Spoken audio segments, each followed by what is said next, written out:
রমজানের ওই রোজার শেষে এলো খুশির ঈদ। এক মাস সিয়াম সাধনার পর আগামীকাল শনিবার পবিত্র ঈদ উল ফিতর উদযাপনে প্রস্তুত বাংলাদেশ।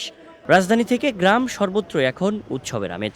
ঈদগাহ ময়দানগুলোতে চলছে শেষ মুহূর্তের প্রস্তুতি। ঈদের আগের দিনেও নারীর টানে বাড়ি ফেরা মানুষের ভিড়ে মুখরিত জনপদ। পশ্চিম আকাশে শাওয়াল মাসের বাঁকা চাঁদ উকি দিতেই চারদিকে ছড়িয়ে পড়ে খুশির জোয়ার। কাল শনিবার সকালে ঈদগায় নামাজের মধ্য দিয়ে শুরু হবে ঈদের মূল আনুষ্ঠানিকতা। এরই মধ্যে রাজধানীর জাতীয় ঈদগাহ ময়দান সহ সারা দেশের ছোট বড় সব ঈদগাহ ও মসজিদ নামাজের জন্য পুরোপুরি প্রস্তুত করা হয়েছে।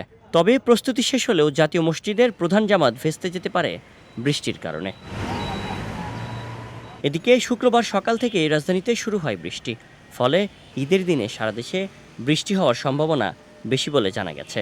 এদিকে জাতীয় ঈদগাহে একসঙ্গে ঈদের নামাজ আদায় করবেন রাষ্ট্রপতি মোহাম্মদ শাহাবুদ্দিন ও প্রধানমন্ত্রী তারেক রহমান।